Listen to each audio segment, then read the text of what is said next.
안녕하세요, 일렉트로캠입니다.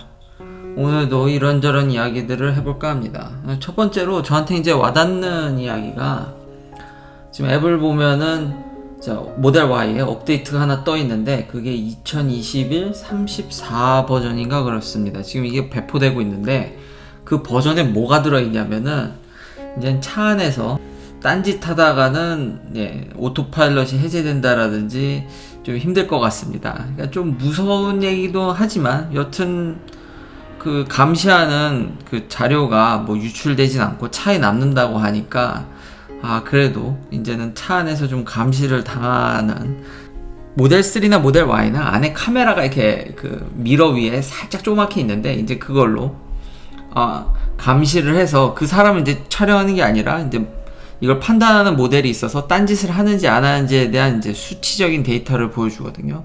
그 예전에 뭐 해커들의 영상이라든지 그런 걸로 많이 유출된 걸로 압니다.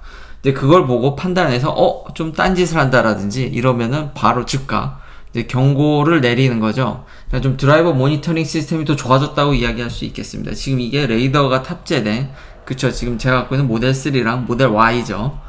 최신 모델들은 이제 레이더가 없는데 지금 레이더가 탑재된 옛날 모델들한테는 이게 이제 업데이트가 되고 있다라는 거죠. 여기 보면은 기사가 그래서 참 재미난 게, 다들 아시겠지만 오너들은 이게 무선 충전 패드가 차 아래에 있죠. 그 모니터 아래. 그래서 무선 충전 패드에 휴대폰을 놓게 되면 고개가 이렇게 절로 내려가는데, 그거 내려갔는데 이제 워닝 사인이 나는 거죠. 그냥 좀 딴짓을 하는, 전방 주시를 하지 않으면은 즉각 그걸 알아가지고, 당연히. 그리고 이걸 수치화해서 하는 거니까 다시 한번 이야기하지만 아마 녹화를 다 하지는 않을 겁니다. 데이터 양이 많기 때문에 안에 디텍션된 판단하는 모델로 그걸 수치화해서 판단해야지 이제 데이터 용량도 적게 하면서 그거를 판단할 수 있기 때문에 하긴 하지만, 여튼 감시 당하는 게 그렇지만 또 우리의 안전을 위해서는 또 필요하기도 하니까요. 아마 역대급 안전장치이지 않을까. GM에 그런 손을 떼고 한다라든지 눈을 아이 트래킹해서 자기들이 더 안전하다고는 하지만 아닌 거 이미 제가 전에도 이미 얘기를 했죠. 아마 테슬라가 가장 안전한 주행 보조 장치의 그런 검증 시스템을 갖지 않을까. 이것만큼 더 좋기는 좀 어려울 것 같긴 합니다. 카메라로 직접 보고 판단하는 거니까요. 그래도 밤이라든지 이런 데는 성능이 또 100% 좋지는 않을 것 같습니다. 하지만 현재보다는 훨씬 더 감시하는 모드가 더 좋아진 건 사실이고요. 테슬라가 이걸 급히 이렇게 자꾸 업데이트를 하는 걸 보면 지금 NHTSA가 최근에 이 사고 난 게 다 경찰차라든지 Emergency Vehicle이라서 좀 그런 류의 차들을 많이 박았거든요. 그래서 그것에 대해서 NHTSA가 정식적으로 자료를 요청했고, 어떻게 너는 이런 Emergency Vehicle 응급 차량들을 어떻게 구별하는지에 대한 정확한 리포트, 이런 것들을 이제 요청을 했다라는 거죠. 좀 최근에 사고가 있으니까요. 근데 AP통신 말대로 과연 파인을 물을 수 있을지는 이거는 전 반반이라고 생각합니다. 지금 거의 사실상 사고 난 거의 전수조사에 가깝기 때문에 사고 난 확률은 그렇게 높지 않은 편이죠. 그래서 어떻게 될지 참 궁금하긴 한데, 왠지 요거랑 지금 이 업데이트가 맞물려져서 뭔가 이걸 좀 의식했다라는 생각을 지울 수가 없습니다. 하여튼 드라이버 감시 모드가 더 좋아졌다.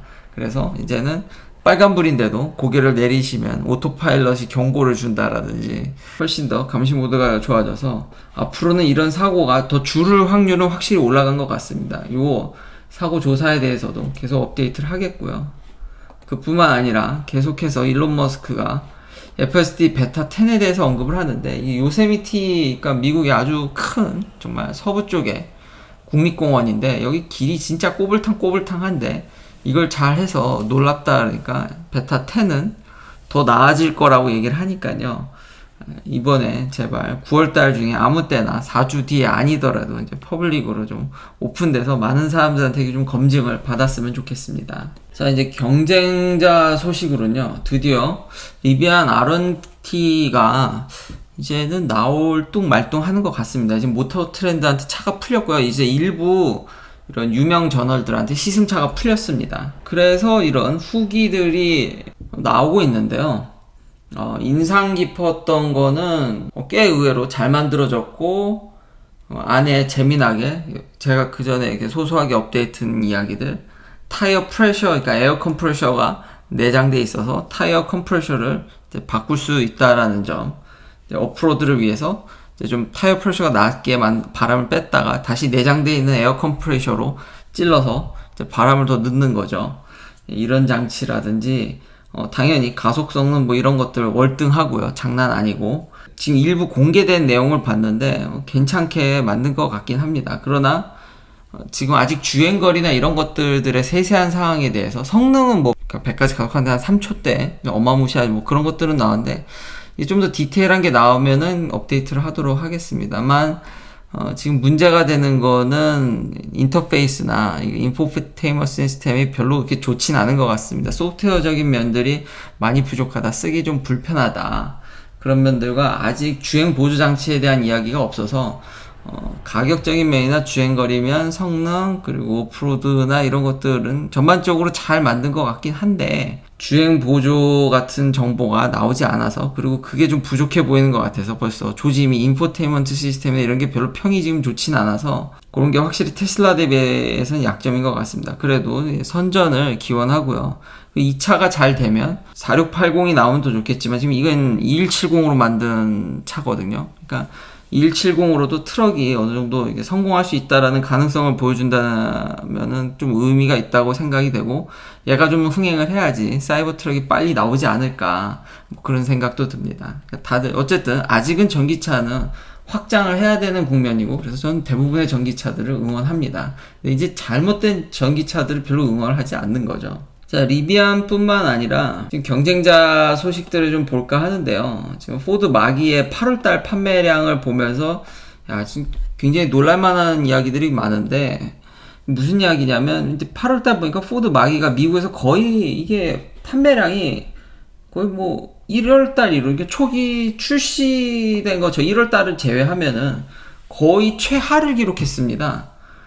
물론 프로덕션도 좀 줄긴 했는데 뭐 대부분 유럽으로 이제 수출했다고 하는데 미국 내 판매량이 좀 많이 이게 내려갔고요. 여파가 좀 좋진 않죠. 거기다가 이걸 찾으면서 지금 보니까 포드가 8월 달에 칩 쇼리지로 인해서 지금 생산량이 많이 줄다 보니까 판매량이 8월 달에 내연기관 합쳐서 이제 3분의 1이 날라갔죠. 33%는 날라가 버렸는데 혼다나 스바루도 만만치 않게 타격을 받았고요. 포드의 고급 브랜드인 링컨은 뭐 거의 반 가까이, 조금 오버하면 반 가까이 나가는데, 여기서 정말 놀라운 사실은 현대는 오히려 2.4% 늘었답니다. 정말 대단한 것 같습니다. 잘한 건 칭찬해야겠죠. 미국에서의 그러면 이제 마켓쉐어가 좀 올라가지 않을까. 현대가 이거를 대응하기가 쉽지가 않은데 지금 조짐이 얼마나 무섭냐면요. 그럼 GM은 어떻게 했냐? GM은 쿼럴리로 보고를 하기 때문에 여기 없다고 나오는데 GM도 안 좋습니다. GM은 저번에 볼트는 LG 때문에 완전히 다 스탑했는데 지금 볼트만, 전기차만 스탑한 게 아니라 그냥 프로덕션이 노스 아메리카, 그러니까 미국에 있는 프로덕션이 전부 다 정지됐습니다.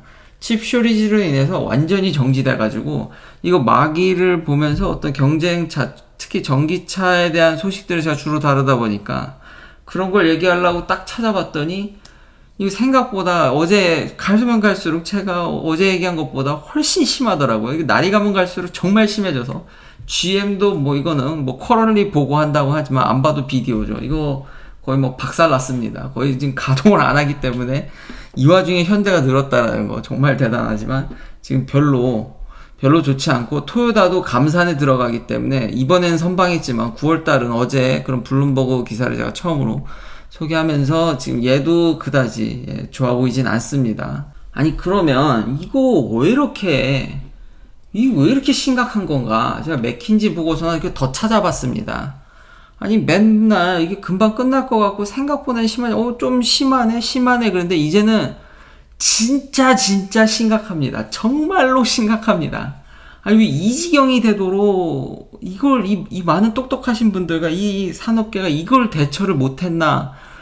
저보다 당연히 더 똑똑하신 분들이 있는데 이게 이렇게 심각하게 맞을 일이었나 봤더니 뭐 어제도 얘기했지만 정말 뭐 까마귀 날짜에 뭐 배 떨어지는 건가. 그러니까 올 때 한 번에 오긴 했는데 이게 나름 좀 구조적인 영향도 심각하더라고요. 그러니까 알고도 피하기가 이게 어렵긴 하긴 했더라고요. 근데 좀 더 이런 수치화된 데이터를 보면 맥킨지에 이것도 야 어떻게 하필 이렇게 스토리가 흘러가는지 이것도 코비드 전에 반도체 업계가 자동차의 어떤 수요가 늘 줄 알았는데 2020년에 실제로 뭐 코비드가 있었죠. 그래서 보시면 요 오토모티브 자동차 부분이 한 16% 마이너스 16%입니다. 그러니까 여러 분야들 중 진짜 거꾸로 제일 많이 갔습니다.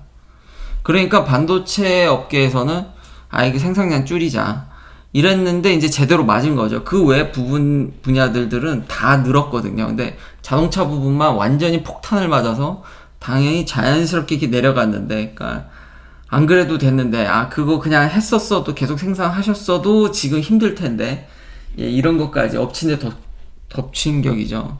그리고 왜 이런 말을 하셔가지고 제가 한 5월달인가 6월달 기사를 보니까 TSMC 회장분께서 지금 이거는 자동차 업계의 어떤 스탁파일링, 그러니까 구조적인, 그러니까 너무 온타임에, 그러니까 재고 관리를 안 하고 즉각 오면은 빨리빨리 이렇게 만들어서 재고 관리를 낮게 만드는 그런 온타임에 대한 이제 구조적인 문제, 그거지. 지금 반도체 업계의 어떤 프로덕션 서플라이는 충분히 수요를 능가할 수 있다라고 얘기를 했는데, 지금 상황은 좀 그런 것 같진 않죠. 지금 이 데이터를 보면은, 지금 파운더리나 지금 인테그레이트 디바이스 매니팩처러, 그러니까 자기가 그냥 생산해서 그 삼성같이 파운더리가 아니라 그냥 갤럭시라든지 이런 데 탑재하는 것까지 하면 지금 보면 반도체 생산량은 뭐 미친 듯이 늘고 있죠. 그리고 이 가동률이거든요. 오른쪽이 유틸라이제이션이. 가동률이 진짜 조금씩 힘들 때 요때 빼고는 거의 뭐 88%, 85%? 야, 공장이 거의 풀로 돌았다고 봐도 무방합니다. 100%는 이상적이고요. 왜냐면 양산이라는 게 뭐 화재라든지 사건 사고가 터질 수도 있고 부품이라든지 뭐 장비라든지 여러 가지 문제가 있기 때문에 메인테넌스를 해야 되니까요. 그러니까 쉬지 않고 100% 도는 건 불가능하니까 관리가 또 들어가야 되니까 뭐 이제 낡은 건 교체해야 되고 이러니까 88%면 그냥 사실상 풀로 돌았다는 얘기입니다.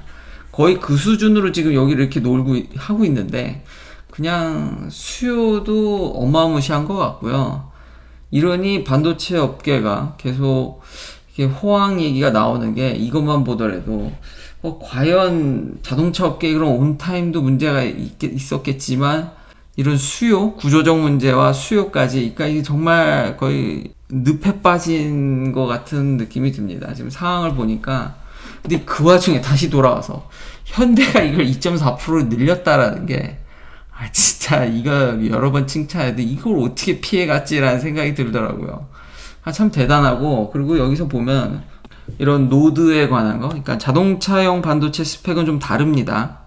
그러니까 로직 반도체는 퍼포먼스를 올리고 저전력, 그러니까 전력은 더 적게 소모하면서 퍼포먼스를 올리기 위해서 노드의 그 사이즈가, 그 길이가 엄청 이제 작죠. 뭐 5나노, 그리고 막 3나노도 개발한 애만에 게이트 어라운드로 뭐 그런 얘기들이 많이 나오는데 자동차용은 아닙니다. 테슬라는 하드웨어 3.0은 거기 14나노로 제조하는 걸로 알고 있는데 자동차는 대부분 28나노가 아마 미니멈일 겁니다. 그 이상인데 아직까지 이제 오버랩이 많다라는 얘기가 파워 반도체라든지 RF 이런 쪽들은 지금 28나노, 뭐 32나노 그 이상으로도 만들기 때문에요. 마이크로 컨트롤러 보면은 그런 것들이 아직 차량용 반도체와 오버랩 되는 것들이 많아서 아무래도 저번에 얘기했듯이 차량용 반도체보다는 비싼데 팔겠죠. 뭐 그런 영향들 이런 것들을 생각하면 그냥